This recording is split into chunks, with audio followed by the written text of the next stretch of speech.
It's great to be here at Lansdowne. Normally, folks might be here to see the Red Blacks play or to shop at the farmer's market on Sunday morning. Right now, there's another great reason for people to come by, and that's to get their vaccine. A few minutes ago, Mayor Watson and I stopped in at the clinic. Even under the masks, you could see the smiles all around. So I want to say thank you to everyone, not just here, but across the country, who are doing their part by getting vaccinated. And also a huge shout out to the nurses, doctors, volunteers and staff who are doing such amazing work at getting doses into arms. Aujourd'hui, ce matin, j'ai reçu ma deuxième dose, moi aussi. Je me sens bien, on se sent surtout plus en sécurité et extrêmement optimiste par rapport à l'été qui s'en vient et à l'automne qui suivra. En se faisant vacciner pleinement, on aide à protéger non seulement soi-même, mais les gens autour de nous aussi. Comme tout le monde, j'ai bien hâte de commencer à revoir tous mes amis, toute la famille. C'est ce qui nous attend une fois qu'on sera tous vaccinés. On va en finir avec cette pandémie au Canada. On va y arriver parce que tout le monde est en train de faire leur part quand c'est leur tour de se faire vacciner. Le Canada est au premier rang mondial en termes de vaccination. Près de 80% des Canadiens éligibles ont reçu leur première dose et plus de 35% ont aussi reçu leur deuxième dose. Et on voit à tous les jours, ces chiffres sont en train d'augmenter. Il faut maintenir ce rythme. En date d'aujourd'hui, un total de plus de 50 millions de doses de vaccins sont arrivées au Canada. Et d'ici la fin du mois, on va en avoir reçu 68 millions. Autrement dit, on est en très bonne voie d'avoir un bon été et un automne encore meilleur.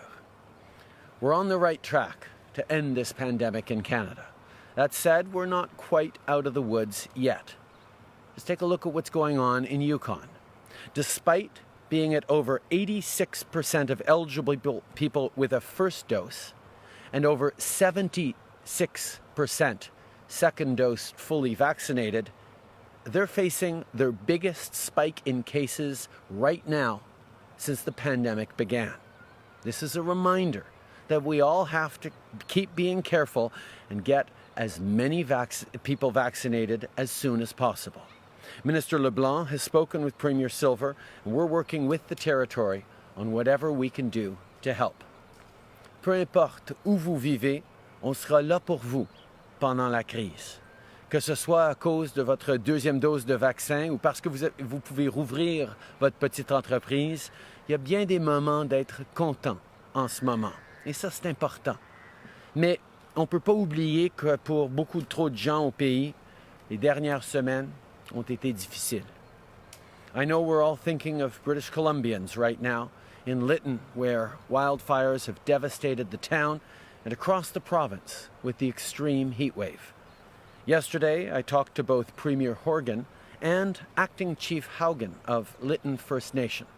And later today, I'll speak with Lytton's Mayor, Polderman.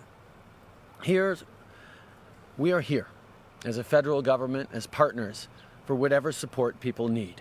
We're standing with the people of Lytton to rebuild, and we're continuing to work with the province to keep all British Columbians safe.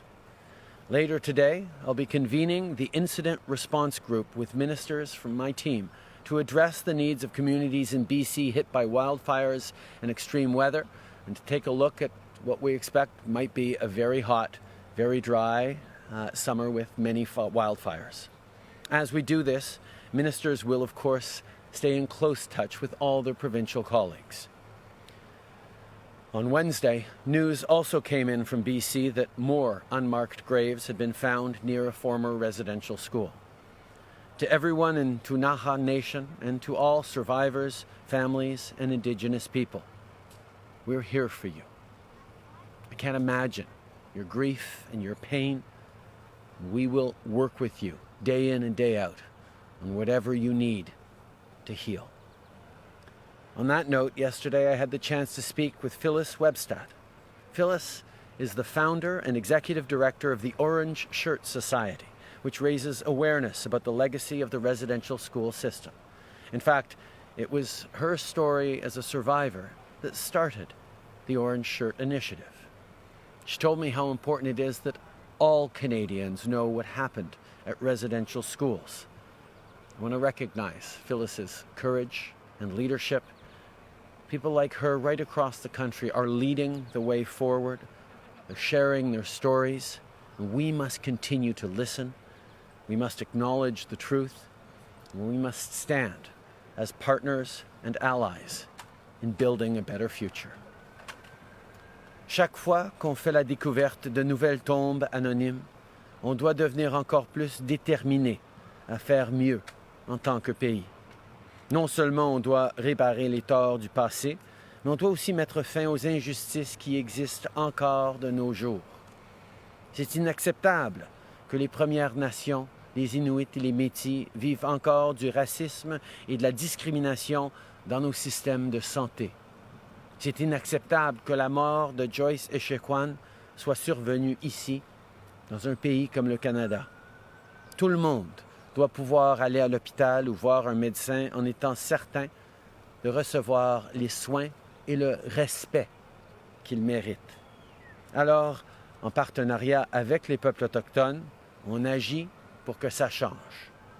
Plus tôt cette semaine, le ministre Miller et la ministre Hajdu ont annoncé qu'on va investir, entre autres, pour améliorer la sécurité des patients, pour mieux adapter les services, les services sur le plan culturel et pour augmenter la représentation des Autochtones dans les professions de la santé. En travaillant avec les communautés autochtones et avec nos partenaires du domaine de la santé, ainsi que tous les ordres de gouvernement, on prend des mesures concrètes pour mettre fin au racisme envers les Autochtones dans nos systèmes de santé. There's still a long way to go, but in the past 5 years, we have made progress. We've lifted 108 long-term drinking water advisories and invested in classrooms for hundreds of communities. Last week, we brought the UN Declaration on the Rights of Indigenous Peoples into law, and we're working with Indigenous partners to ensure we meet the Declaration's objectives. And, as of last Monday, our new citizenship oath recognizes Indigenous rights. We must continue this work, because each step forward brings us closer to a better, stronger country for everyone. Merci tout le monde. Je suis maintenant content de prendre vos questions. Bonjour.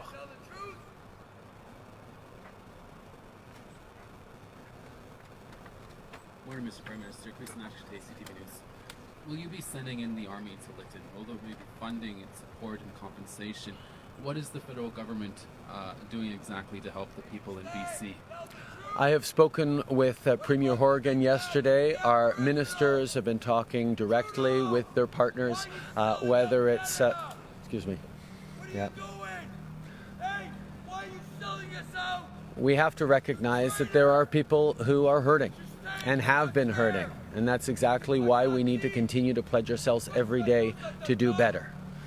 What we're going to focus on now is working with British Columbia, working with the chiefs, working with partners on ensuring that we're there for the communities in Lytton and across the province that are facing difficulty.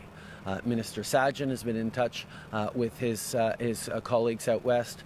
Minister Blair has been talking to Minister Farnworth. And I've been talking with Premier Horgan. We will continue to engage directly and prepare to be there to support people as necessary, as much as possible. That's part of what the Incident Response Group meeting is going to be on this afternoon, how we can be there to help, and we will continue to be there. Okay. Nous allons être là pour aider en Colombie-Britannique et à travers le pays. Nous allons être partenaires au gouvernement provincial. On a parlé avec le premier ministre Horgan, on a parlé avec les ministres impliqués. Nous allons continuer d'être là pour aider à Lytton et partout à travers la Colombie-Britannique et l'Ouest canadien. C'est pour ça qu'on va se rencontrer en tant que ministre cet après-midi pour parler justement de cet enjeu. We're now expecting more than 68 million vaccines by the end of July. Will you now commit to moving up by September timeline and make sure that everybody who wants a second dose will get one by the end of July? We know that we are on track to having everyone vaccinated who wants it by the end of summer. With 68 million doses coming in by the end of July, that's mathematically enough for everyone in Canada to get 2 doses. But we know, for example, that the spacing between the doses means that people who get their first dose now or a few days ago won't be eligible until later in the summer for their second dose. And we need to continue to follow the science. But from the beginning, we made a commitment to Canadians that we'd be there to have their backs, we'd be there to support Canadians with vaccines, and we've done exactly that. We will continue to be there to support Canadians every step of the way, and quite frankly, the way people are stepping up on getting vaccinated has been extraordinary and inspiring. I look forward to seeing all Canadians vaccinated as quickly as possible so we can get back to living normal as possible in a global pandemic lives here in Canada as we work hard to build back our economy and build back so many of the things that have been highlighted as failings or lackings during this pandemic. Nous allons continuer de travailler pour assurer que les vaccins rentrent et que tout le monde puisse se faire vacciner le plus rapidement possible. On avait promis d'avoir assez de vaccins pour tout le monde avant la fin septembre. Mathématiquement, on va y arriver avant cela, mais on a besoin que les Canadiens continuent d'aller se faire vacciner, comme j'ai fait ce matin, comme j'ai vu des centaines de personnes ici à la clinique à Ottawa. Nous devons continuer le momentum pour se faire vacciner, pour passer à travers. Bonjour, Estelle Côté-Sroka de Radio-Canada. Monsieur Trudeau, allez-vous vous rendre sur place en Colombie-Britannique en français et en anglais, s'il vous plaît? Je suis en train justement de parler avec mon équipe cet après-midi. J'ai eu une très bonne conversation avec le premier ministre Horgan hier. Je vais parler au maire de Lytton un peu plus tard cet après-midi. J'ai parlé au chef des Premières Nations à Lytton hier. On va continuer de regarder ce qu'on peut faire pour aider. Il n'y a rien de planifié encore. Je sais que dans l'instant, les gens sont en train de répondre à cette tragédie, à cette difficulté. Mais comme j'ai dit à nos partenaires, nous allons être là en termes de gouvernement fédéral pour être là, pour aider à rebâtir, pour aider les gens à passer à travers. I'm going to be speaking with my ministers this afternoon. We've continued to engage with Premier Horgan and community leaders in and around Lytton. We're going to be there to support on people getting through this incredibly difficult time of loss, of devastation. We're going to be there to help rebuild. We're going to be there as partners, and I will look at when and whether the time is right to go and see them. Selon vous, quel est le rôle des changements climatiques dans ce qu'on voit en Colombie-Britannique, encore une fois en français et en anglais? Je pense qu'on voit très clairement que les événements extrêmes au niveau de la météo deviennent de plus en plus fréquents.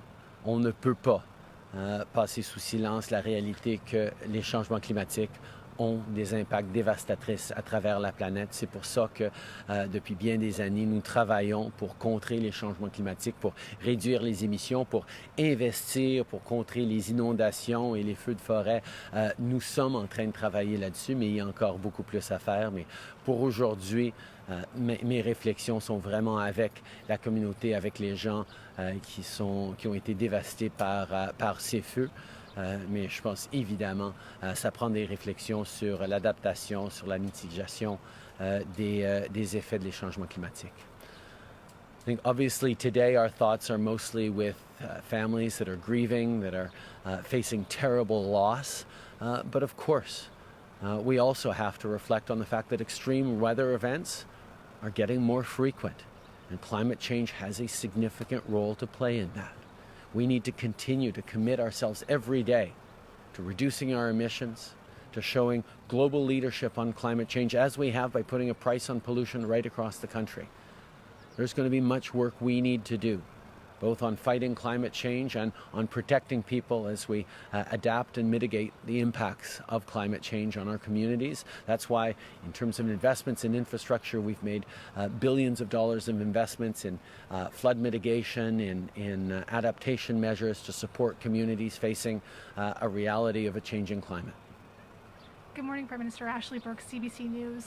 After the military's acting chief of defense staff decided to allow the head of the Navy to stay on in his role after that controversial golf game with a former top soldier under investigation, we'd like to know, do you still have full confidence in Lieutenant General Wayne Eyre to lead the military out of the sexual misconduct crisis? Yes or no, do you have full confidence?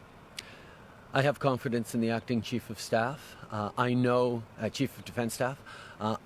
I know that there is an awful lot of work for the senior leadership in the military to do to regain the trust of Canadians, to regain the trust of women and men who serve in our armed forces.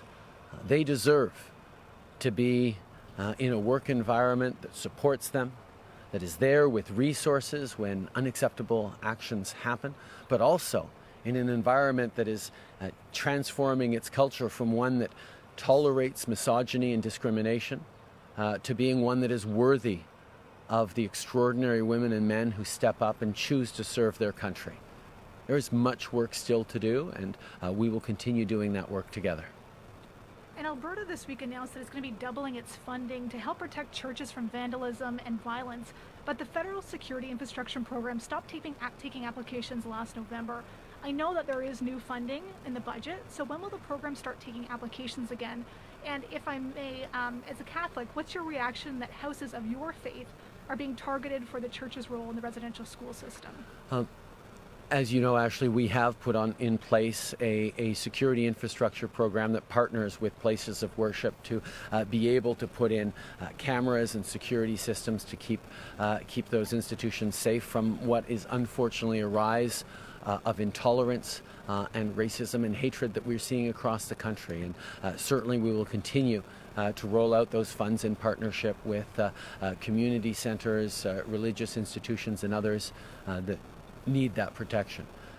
As I've also said, it is unacceptable and wrong that acts of vandalism and arson are being seen across the country, including against Catholic churches. One of my reflections is I understand the anger that's out there against the federal government, against institutions like the Catholic Church. It is real and it is fully understandable given the shameful history that we're all becoming more and more aware of and engaging ourselves to do better as Canadians. But I can't help but think that burning down churches is actually depriving people who are in need of grieving and healing and mourning from places where they can actually grieve and reflect and look for support. We shouldn't be lashing out at buildings that can provide solace to some of our fellow citizens, but we should be every day committing ourselves, each and every one of us, to the hard work we need to do to actually rebuild a path forward that reflects the terrible intergenerational trauma and present-day realities of suffering that we are all collectively responsible for. Évidemment, nous avons des programmes d'aide aux infrastructures religieuses et communautaires qui ont besoin d'appui en termes de sécurité. Et nous allons continuer d'être là pour travailler en partenariat avec eux. Mais c'est certain que, comme je l'ai déjà dit,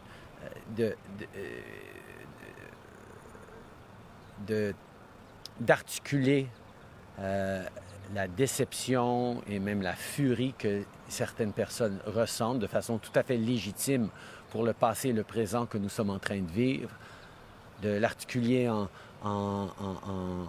mettant feu à des églises ou en s'engageant à du vandalisme, c'est pas ça la solution.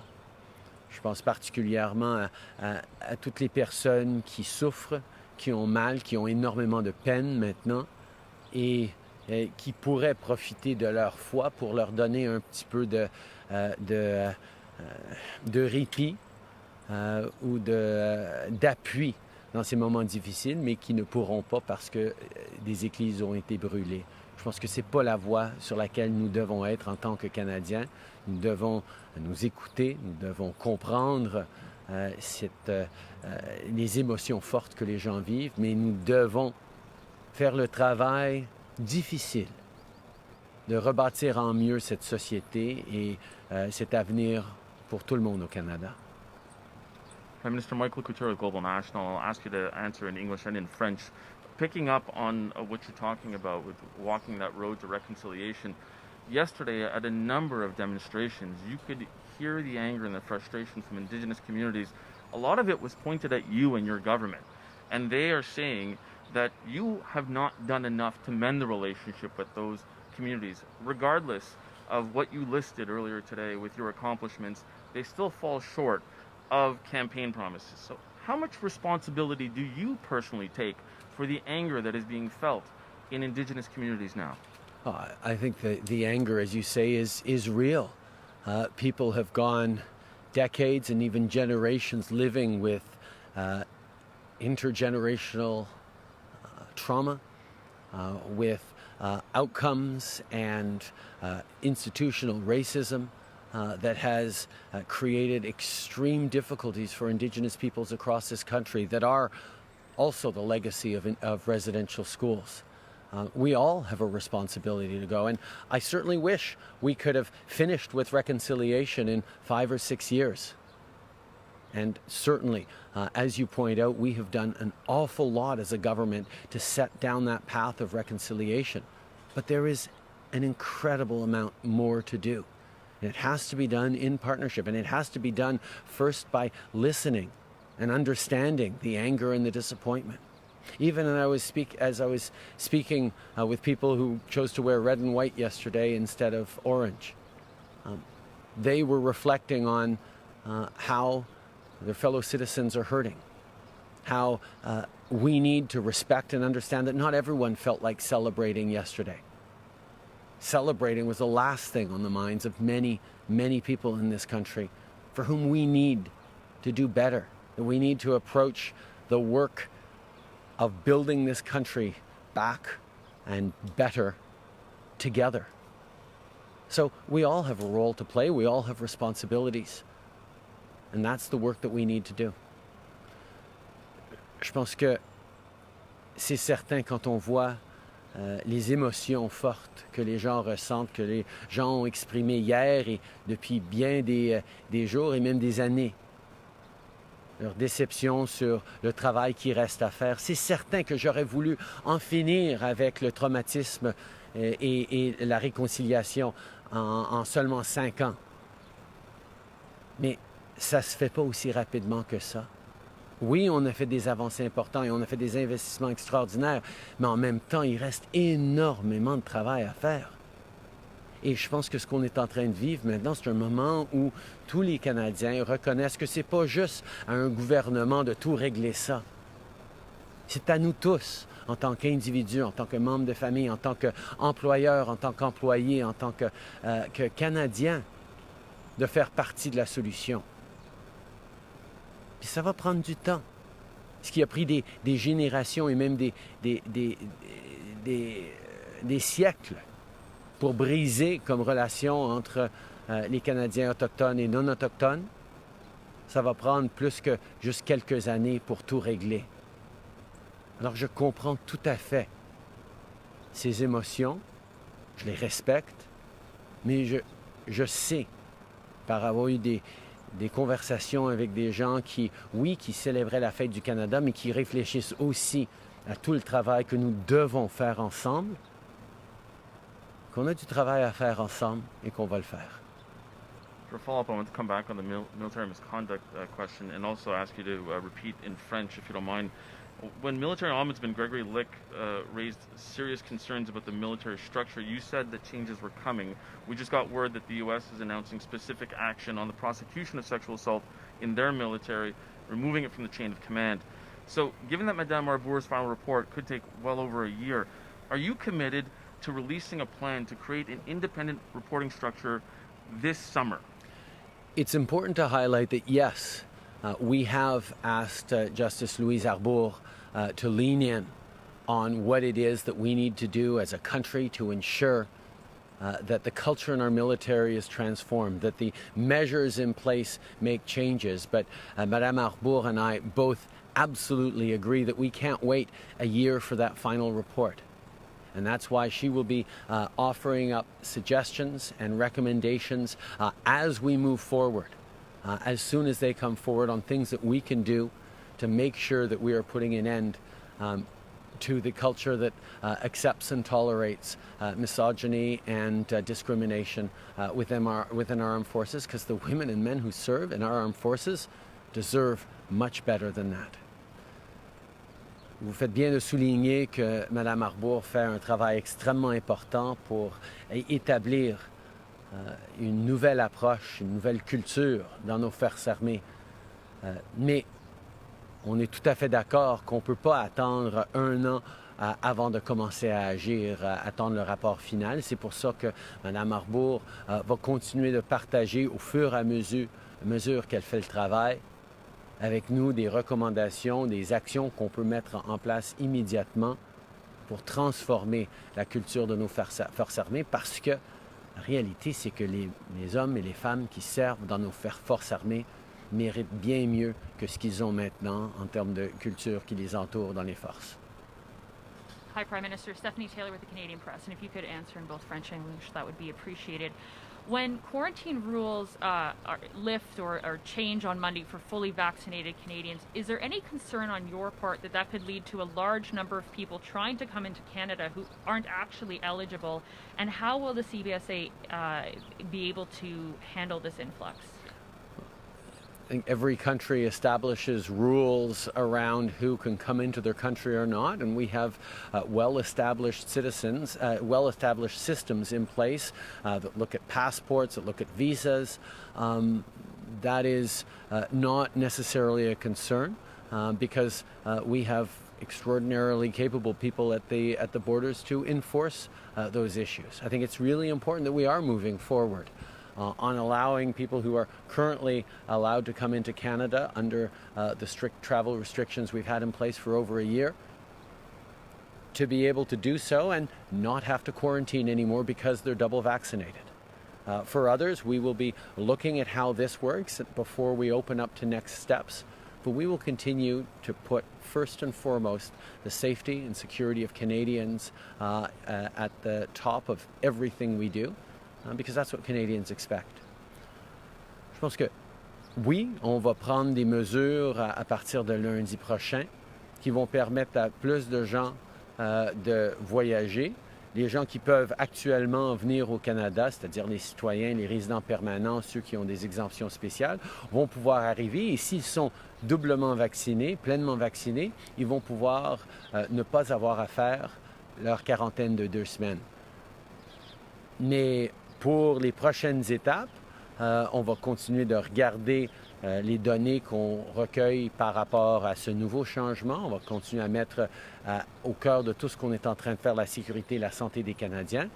Et j'ai pleinement confiance dans nos travailleurs, dans nos services frontaliers et ailleurs, qui ont et remplissent très bien depuis bien longtemps la responsabilité de déterminer qui peut rentrer au Canada et qui ne peut pas rentrer au Canada.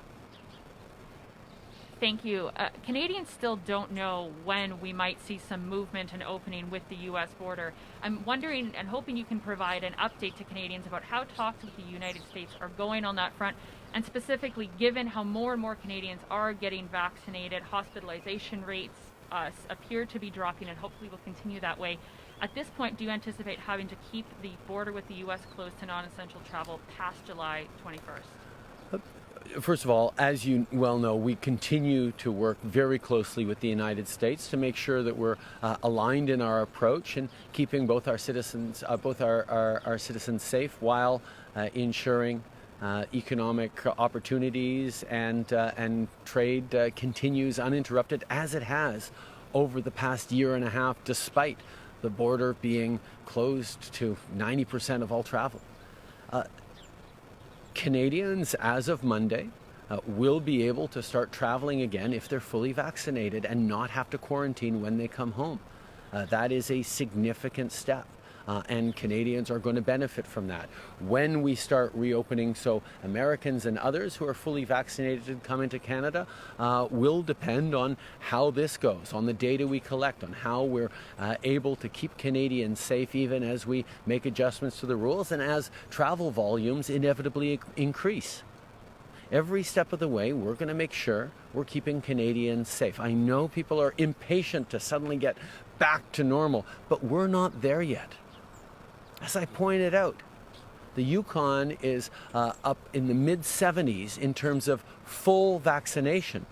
And they are right now facing the largest spike in new cases that they've had since the beginning of the pandemic. Certainly, mostly amongst unvaccinated or partially vaccinated people. And that's a reminder that even as those numbers come up, as so many people are vaccinated, there is still work to be done, and we still have to be careful, and mostly we have to get up over 75% fully vaccinated, up into the 80s fully vaccinated, perhaps, according to Dr. Tan, if we're going to be safe. And we're seeing Canadians come out in record numbers. We're leading the world in terms of vaccine uptake. That's great news, and it just needs to continue so that we can be safe. And while it is continuing, our government's going to keep doing the things necessary to keep us from sliding back into another wave of this virus. Merci beaucoup tout le monde.